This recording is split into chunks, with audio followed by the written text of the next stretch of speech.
Bismillahirrahmanirrahim. La ilaha illallah, la mawjuda illallah, la ilaha illallah, la mawjuda illallah, la ilaha illallah, la maghluba illallah, la ilaha illallah, la maqsuda illallah.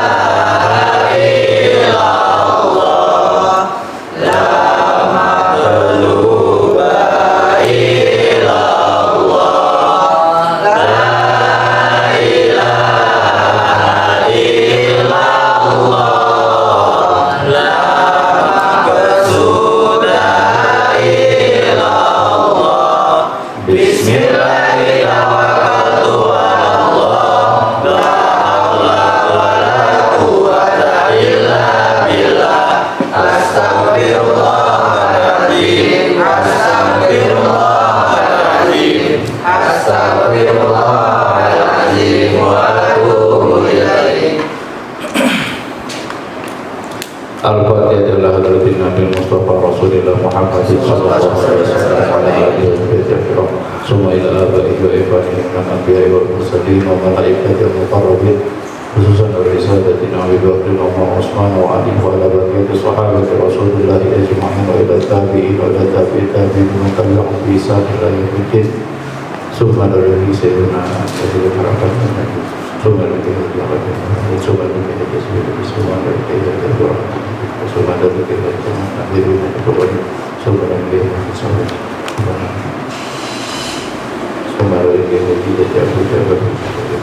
وجميع المسلمين والمسلمات والمؤمنين والمؤمنات في مشارق الأرض ومغاربها في برها وبحرها خصوصا المعروف بهذا الكتاب ثم نبي صلى نسألك اللهم أن تنفعنا بعلومهم نفعا مباركا نتوري دينك وللناس أجمعين. الفاتحة. أعوذ بالله من الشيطان الرجيم. بسم الله الرحمن الرحيم.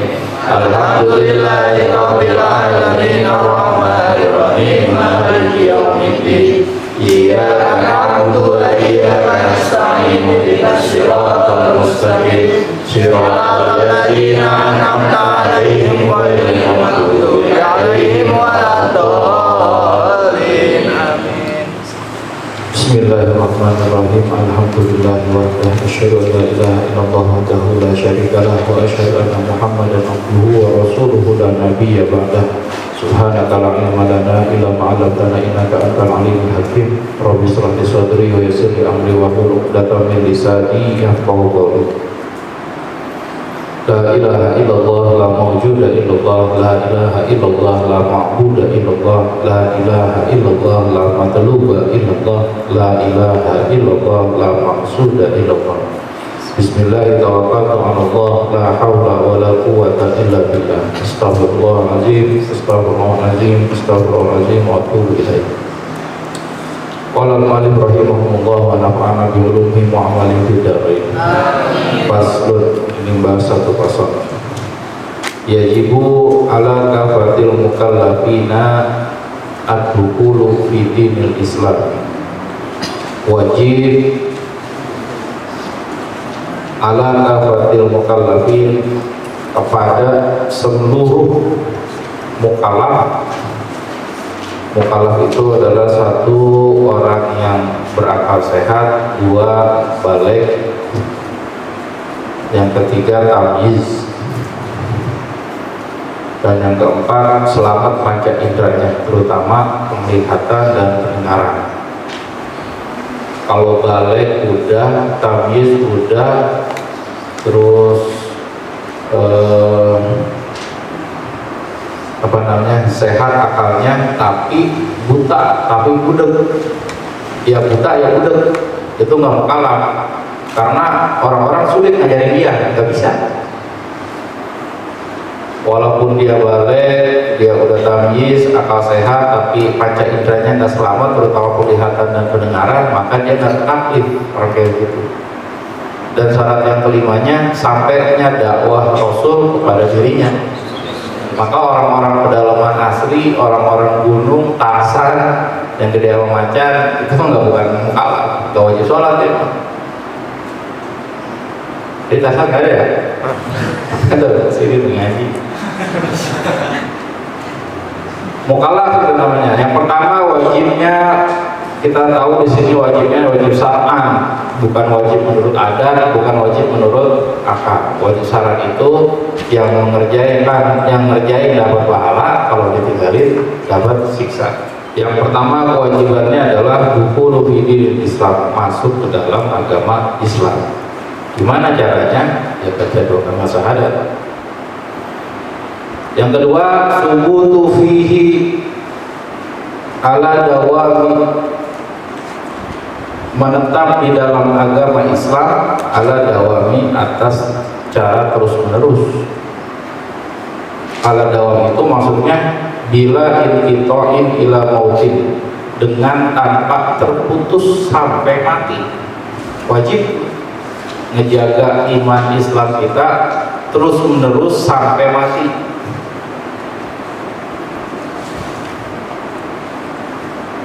Dan diteruskan di sini keterangannya, ay bila inqita'i ilal mauti ala islami an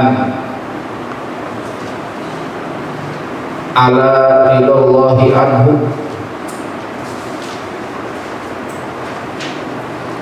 annahu qala tamamun nikmati al mautu ala Islam, karena nikmat yang paling terbesar nanti adalah pada saat kita meninggal dalam keadaan Islam dan bawa iman yang benar. Nikmat yang paling besar orang naik pesawat adalah ketika selamat landing dan selamat turun. Nikmat itu kalau masih di atas awan, masih deg-degan, apalagi hujan gede petir lagi, aduh mati aja gue gitu. Tapi kalau udah landing, walaupun di air itu masih pilot dari atas sampai ke bawah, tapi landingnya selamat, maka itu nikmat yang paling besar. Ada pertama kali orang baru naik pesawat, pas turun pesawatnya sujud syukur dia, untung gue gak mati banget dia, sujud syukur dia. Nah kita juga kayak gitu, kita lepas landas ke take off dari masa balik kita. Take off dari masa balik kita, masalahnya apakah kita nanti mati akan bawa iman atau tidak, gak ada yang tahu semuanya. Gak ada yang tahu. Pilot take off dari Bandara Soekarno-Hatta menuju Bandara King Abdul Aziz Mekah, maka si pilot ketika take off dari Bandara Soekarno-Hatta itu Bandara King Abdul Aziz nggak kelihatan. Terus kenapa si pilot bisa ngebah, ngepas gitu, nggak kelewatan, nggak kekurangan, nggak kiri, nggak ke kanan? Ya alasannya cuma satu, karena si pilot ngikutin koordinat. Suruh naik 1000 kaki naik, turun 1000 kaki ya turun, jangan melawan. Belok 50 derajat ya belok gitu. Karena ada koordinat yang diikuti. Selama si pilot ngikutin koordinat yang ada, ikutin GPS yang ada, kalau orang yang di darat itu orang itu insya Allah pasti selamat dan turun mendarat dan sampai di tujuan dengan selamat. Nah kita take off dari masa balik, tujuannya kemana? Kematian. Kapan kita mati? Gak ada yang tahu. Apakah mati bawa iman atau enggak? Gak ada yang tahu. Terus gimana caranya biar mastiin supaya kita mati tetap bawa iman? Ikutin GPS-nya, ikutin koordinat. Mana koordinat kita? Ya itu. Taraktu fikum amrayni, kata Nabi juga. Dan tadi abadan yang tamasakum Al-Quran wa sunnatul. Aku tinggalkan kepada kalian dua perkara, dua pusaka. Kalau kalian ikuti dua pusaka itu, kalian gak bakalan tersesat, gak bakalan celaka, yaitu Quran dan hadis. Nah itu GPS kita. GPS kita itu ikutin aja GPS-nya.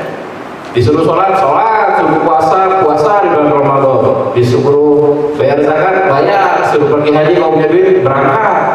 Ikutin GPS-nya. Jangan makan makanan yang haram, tinggalin. Jangan minuman yang memabukkan, tinggalin. Jangan makan babi sama anjing, tinggalin. Jangan berteman sama orang-orang yang fasik, tinggalin. Karena itu koordinat kita kalau mau selamat. Nah maksudnya ala dakwah itu seperti itu. Jadi nggak cukup kita baca syahadu la ilaha illallah, syahadu Muhammadar Rasulullah, habis itu sholat mah kagak, ngojek mah ngojek aja, kerja mah kerja aja. Lalu waltizamu ma lazimu alaihi minal ahkami, waltizamu, dan dia melazimkan ay al-qabulu, dia menerima ma akan sesuatu lazimah yang ditetapkan alaihi atas mukallaf tersebut minal ahkam, nyatanya daripada segala hukum. Hukum-hukumnya harus diterima. Sholat lima waktu wajib kerjain. Puasa Ramadan wajib kerjain. Ada yang wajib, ada yang sunnah, ada yang mubah, ada yang makruh. Nah, itu hukum-hukum yang menempel pada mukallaf seperti itu, harus diikuti. Fama yajibu ilmuhu wa i'tiqaduhu mutlaqan. Fama, dan pada perkara yajibu yang wajib ilmuhu mengetahuinya itu perkara, wa i'tiqaduhu dan meyakininya itu perkara mutlaqan secara mutlak.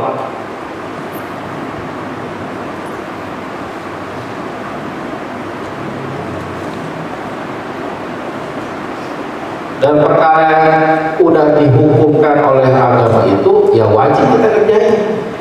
Wajibu ilmuhu mengetahuinya, kita diwajibkan buat sholat 5 waktu. Masalahnya di Quran gak dijelasin gimana caranya sholat. Turun tuh ke hadis, Nabi cuma bilang sholu kama ra'aitumuni usolli. Nabi bilangnya begitu doang, gak ngajarin gimana takbiratul ihram, gimana cara rukuk. Yakin aja Nabi sholat, itu yang dikerjain.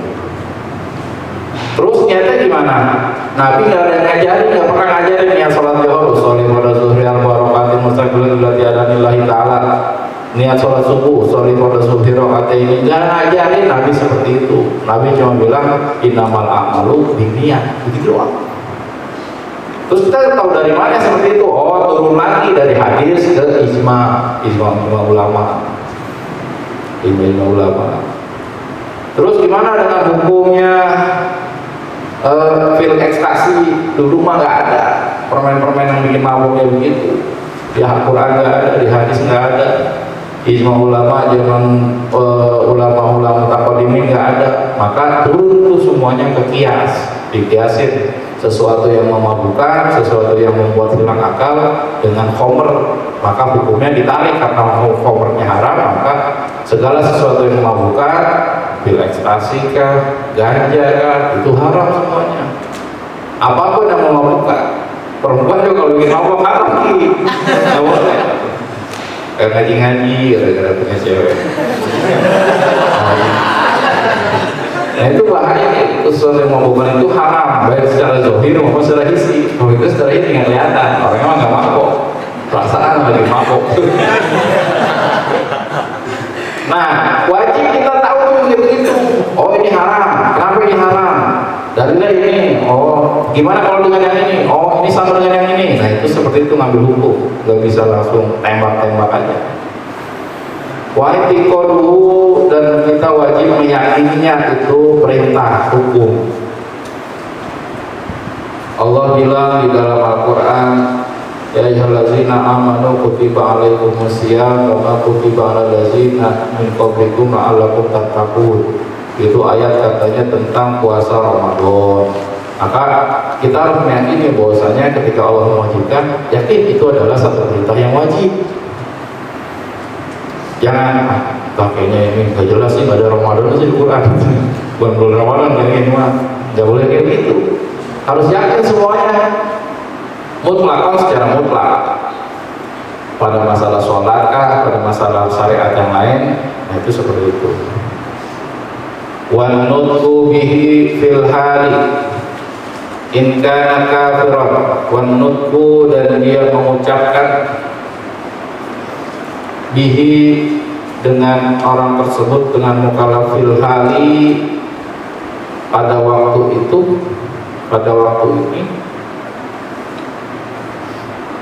in kana, jika ada orang yang mengucapkan itu kafirun, keadaannya masih kafir, wajib untuk mengucapkan 2 kalimat syahadat kalau orang itu memang dulunya bekas non muslim, orang Kristen kah, orang Buddha kah, orang Hindu kah, wajib tuh masuk dalam agama Islam, lalu dia menyebutkan sigot 2 kalimat syahadat kalau orang kafir. Gimana kalau orang kita ya dari kecil, dari lahir sama bapak kita Islam, kita wajib tuh mengucapkan syahadat tadi. Maka di sini dijelaskan wa illa kafis sholati syahadatani, dan jika tidak, wa illa, maka jika tidak atau jika bukan orang kafir, kafis sholati syahadatani, maka dia etikot syahadatnya itu di dalam sholat syahadatani pada saat baca 2 kalimat syahadat, berarti lagi tasyahud. Maka keimanan kita diperbarui itu di situ, di setiap sholat diperbarui, sholat diperbarui. Wahuma, dan bermula itu 2 kalimat syahadat, asyhadu an la ilaha illallah wa asyhadu anna muhammadan rasulullah sallallahu alaihi wasallam. Aku bersaksi bahwasanya tidak ada Tuhan illallah kecuali Allah Ta'ala, wa asyhadu anna muhammadan rasulullah sallallahu alaihi wasallam, dan aku bersaksi bahwasanya Nabi Muhammad adalah utusan Allah. Asyhadu an la ilaha illallah namanya sigot syahadat. Asyhadu an la ilaha, aku bersaksi bahwasanya tidak ada Tuhan. Itu ada takdir yang dibuang. Kalau menurut ulama-ulama mufassirin itu, ulama nahwiin itu ada 4 takdir yang dibuang, seperti yang biasa kita baca, la ilaha illallah la maujuda illallah, tidak ada Tuhan yang bangsa ada kecuali Allah, berarti yang lain nggak ada. Maka kalau zaman dulu tuh lagi SD banyak tuh guru agama Islam di sekolah SD tuh nyesatin jadi kufur orang. Ketika belajar tentang agama-agama dikasih lihat ini gambar apa anak, masjid, tempat ibadah siapa, orang Islam, siapa Tuhan orang Islam, Allah. Ini gambar apa anak, gereja, tempat ibadah siapa, orang Kristen, siapa Tuhan orang Kristen, Yesus. Ini anak-anak itu wihara, tempat ibadah siapa, orang Buddha, siapa Tuhannya, dewa. Nah itu nggak jadi kufur tuh, Tuhan ketiga, Allah, Yesus, ada dewa. Itu kufur begitu, nggak boleh. Yang ngajarin etikot yang salah seperti itu. Maka yang benar itu, ini gambar apa? Masjid, tempat ibadah siapa? Orang Islam, Tuhan siapa? Allah. Ini tempat apa? Gereja, tempat ibadah siapa? Orang Kristen, Tuhan siapa? Allah juga kudunya. Karena kita udah bersikap bahwasanya la ilaha illallah, tidak ada Tuhan, la maujuda yang bangsa ada kecuali Allah. Semua orang yakin di alam dunia ini ibunya itu satu. Terus kenapa orang di pasar kita panggil ibu, orang di kantor kita panggil ibu, orang di sekolah kita panggil ibu? Oh, itu mah yang diperibukan, bukan ibu benar kita. Kita meyakini ibu benar kita cuma satu, cuma yang lain itu cuma dianggap ibu aja karena punya sifat yang sama.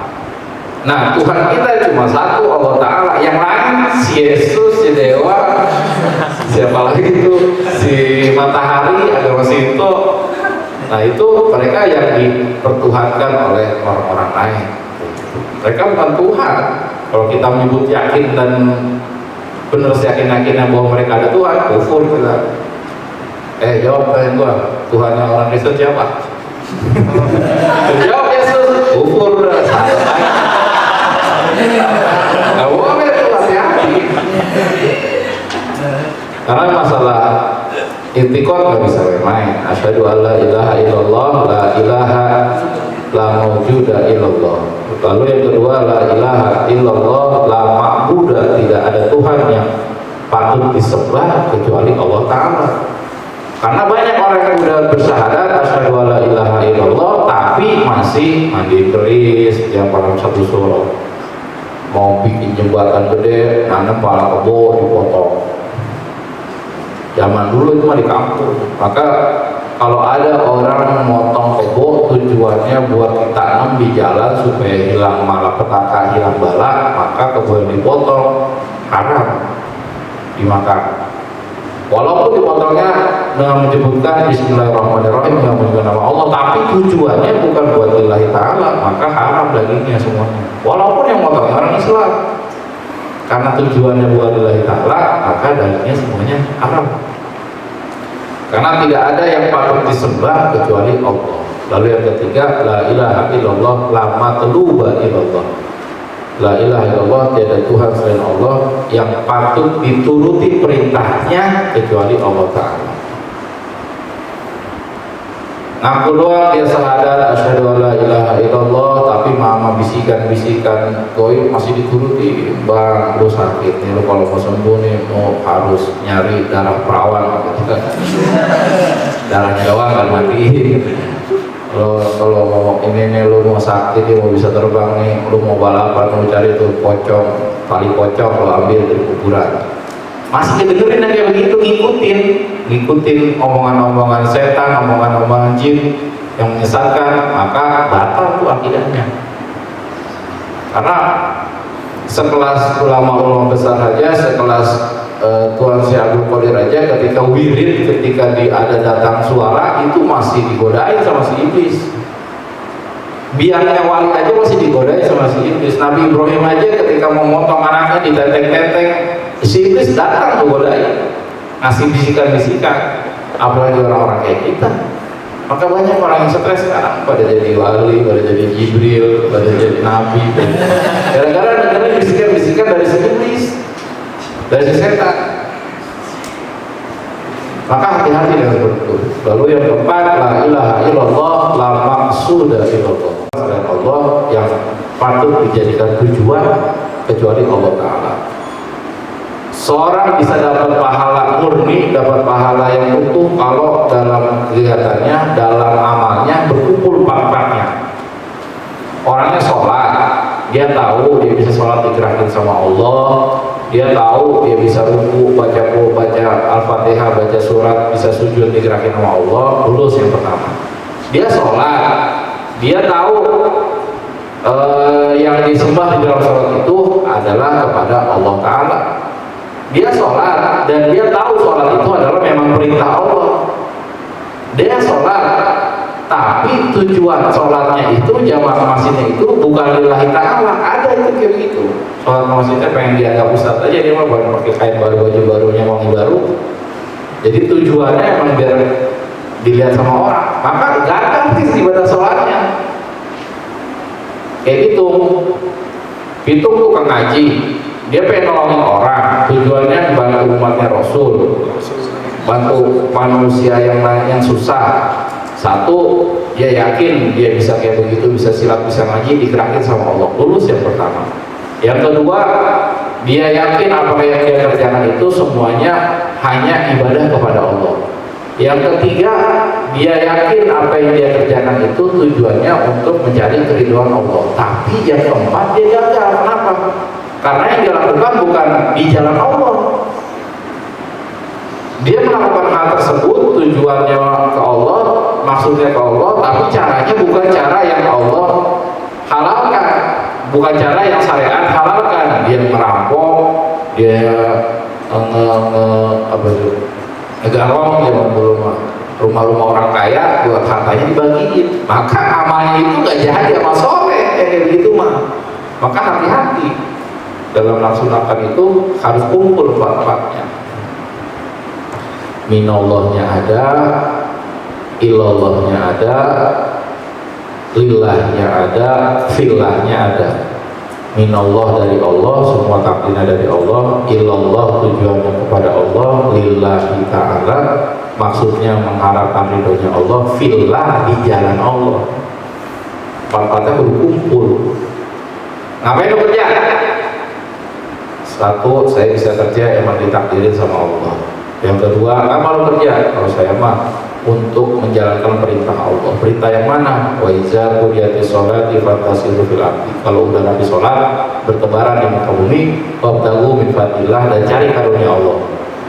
Terus saya mah kerja buat menghidupkan keluarga, anak istri supaya kuat, punya kekuatan, dia bisa makan, dia bisa kuat, terus kekuatan dipakai buat ibadah. Saya mau kerja supaya buat memenuhi kebutuhan anak istri, supaya mereka nggak minta-minta sama orang lain.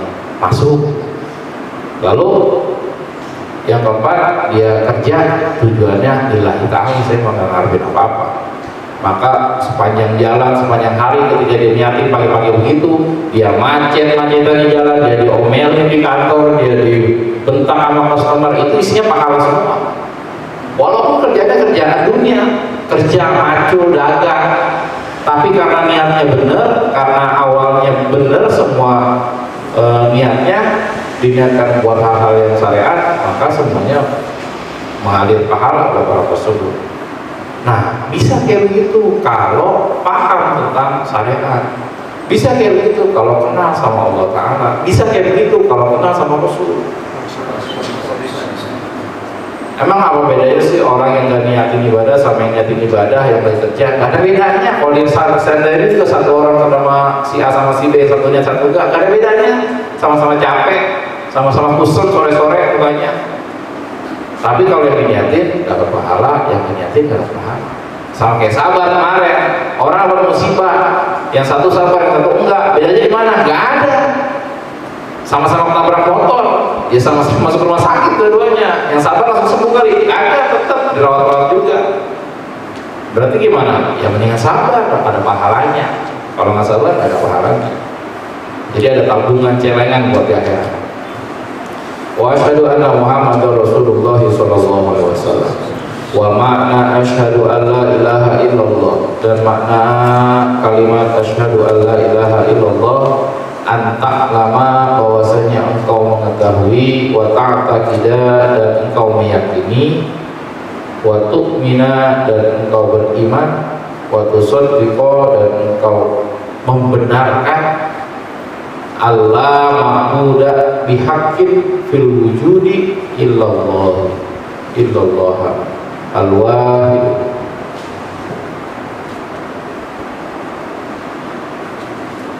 illallahul wahidul ahad al-awwalu al-qadimu al-hayyu al-qayyumu al-baqi ad-daimu al-khaliqu ar-raziqu al-alimu al-qadiru al-fa'alu lima yurid.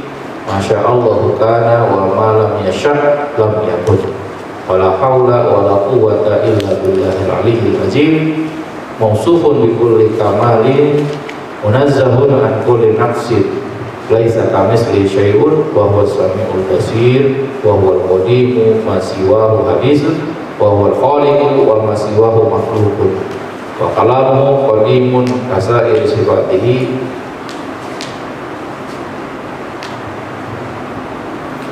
li'annahu subhanahu mubayyanun di jami'il makhluqati fi zati wa sifati wa af'al. Panjang banget ini Pak. Dan makna kalimat asyhadu an la ilaha illallah, bahwasanya engkau mengetahui, dia tahu wujud diri hamba kau mukhalafatul hawadisi qiyamuhu bi nafsihi wa daniyat wa ta'taqidu, dan dia yakin bahwasanya Allah Ta'ala itu cuma satu, gak ada yang kedua. Satunya Allah tidak terbagi, sifatnya juga Allah cuma satu, dan sifat Allah tidak terbagi, dan afalnya Allah cuma satu, dan afalnya Allah itu tidak ada yang punya afal kecuali seperti afalnya Allah. Dia yakin tuh seperti itu. Artinya buat Allah dalam melakukan sesuatu tidak ada yang lebih sulit, tidak ada yang lebih mudah. Semua buat Allah sama gampangnya. Basar Allah satu, buat Allah nggak ada yang lebih sulit, nggak ada yang lebih mudah buat dilihat. Semua buat Allah mudah. Itu yang harus kita yakin. Waktu minu, dan kita beriman kepada Allah Ta'ala. Waktu sadiku, dan kita membenarkan ajaran-ajaran yang Allah turunkan lewat Rasul-Rasul. Allah ma'buda, bahwasanya tidak ada yang patut diibadahi bihaqqin, dengan sebenar-benarnya ibadah, fil wujudi, pada yang bangsa ada, illallahu, kecuali Allah Ta'ala.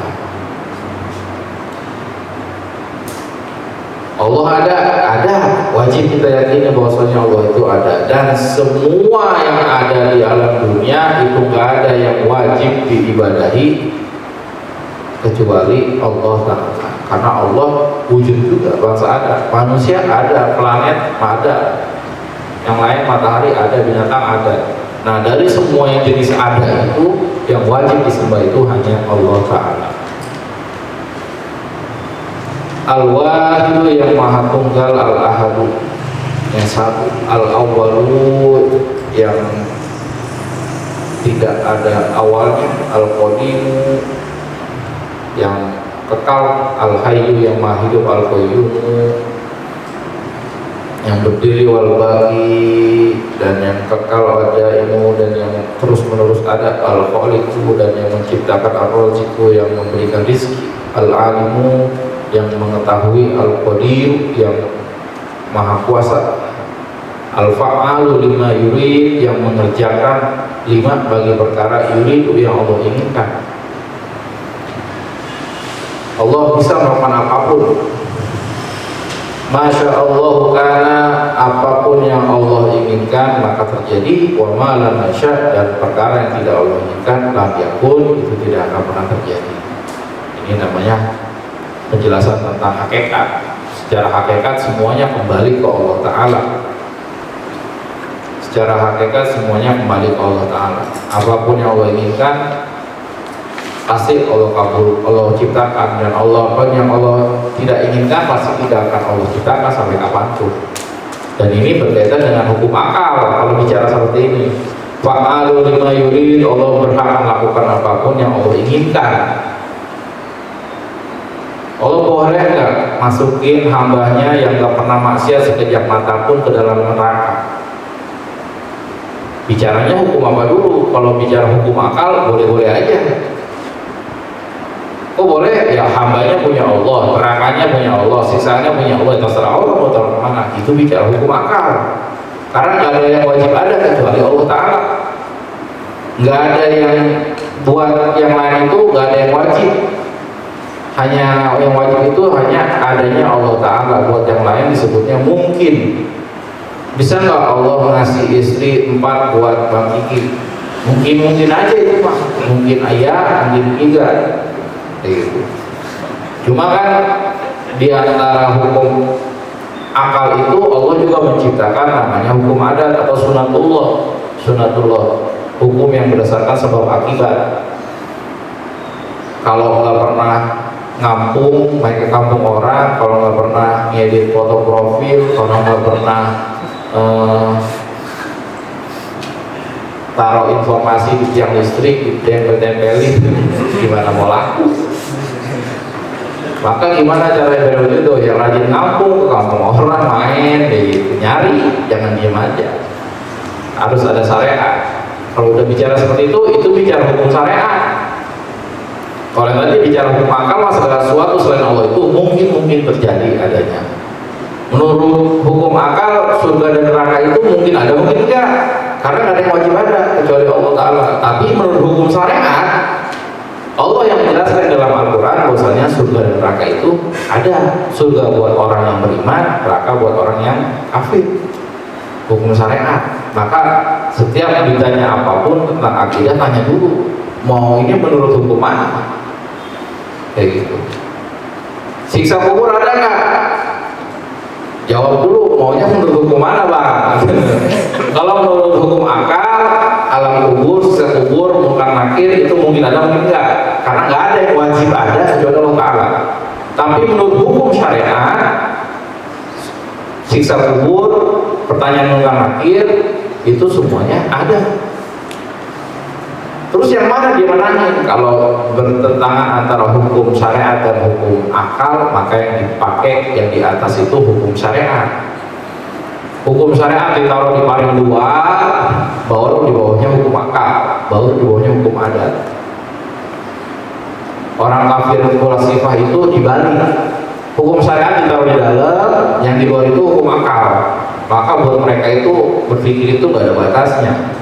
Tapi buat orang ahli sunnah wal jamaah berpikir itu dibatasi oleh hukum-hukum syariat. Kalau mereka bebas mikirin gimana Tuhannya, bentuknya gimana, adanya gimana, ya karuan. Kalau udah jelas Rasul bilang, man taraka arba kalimatin kamula imanuhu. Siapa orang yang ninggalin 4 kalimat, 4 pertanyaan, sempurna imannya. Ninggalin pertanyaan 1, aina, di mana Allah, kaifa, bagaimana Allah, mata, kapan Allah ada, kam, ada berapa Allah. Itu kalau ninggalin 4 pertanyaan itu sempurna dari imannya. Artinya akal yang dia punya itu tidak dipakai untuk bebas terbang kemana-mana, tapi dikurung dengan hukum syariat. Kawin sama adik boleh nggak? Atau hukum akal? Ya saya suka sama suka mah nggak apa-apa. Hukum akal, hukum positif itu dipakai orang barat. Tapi hukum syariat ya nggak bisa. Nggak bisa dibatasi semuanya. Ada nama mahram itu haram untuk dinikahi. Jadi seperti itu. Nah ini yang sedang dibicarakan di sini. Fa'alu lima yurid, masya Allah kana wa ma lam yasha lam yakun. Itu adalah hukum akal yang bicara. Hukum akal yang bicara. Artinya jangan selalu punya pikiran masya Allah kana, apa yang Allah inginkan pasti Allah lakukan, apa yang tidak Allah inginkan pasti tidak akan pernah terjadi. Kalau bicara bang, lu mah kalau kerja mulu, kalau emang nggak kaya mah nggak bakalan kaya, masih aman ngomongin begitu mah, nggak bertentangan sama hukum syariat. Masalahnya kalau dia ngomongin udah bertentangan, masya Allah karena apa yang Allah inginkan pasti terjadi. Allah bisa nggak masukin neraka orang yang lagi ibadah? Ngomong hukum akal bisa jadi, sah-sah aja, boleh-boleh aja. Tapi hukum syariat nggak bisa. Karena udah jelas allazina amanu sumastaqamu tatanazzalu malaikat, diturunin malaikat buat orang yang beriman dan istiqomah. Innallazina amanu wa hajaru wa jahadu, orang-orang yang beriman, berjihad, berhijrah, maka dia akan masuk dalam surganya Allah Ta'ala. Udah jelas hukum syariatnya mah. Cuma terkadang orang banyak ngebentrokin dia gitu. Katanya Tuhan maha bisa, maha kuasa. Masa bikin lu kaya aja nggak bisa, ngomong apa kita? Dibentrokin tuh hukum akal sama hukum syariat, dibentrokin. Hukum akal sama hukum adat dibentrokin, hukum syariat sama hukum adat dibentrokin kita. Makanya banyak yang ribet, pusing di dalam Islam. Taunya ngikutin doang, akhirnya nyala-nyalain. Bisa begitu doang kan? Apalagi sampai mengkafir-kafirkan orang, itu udah kerjaan iblis paling sukses kan gitu.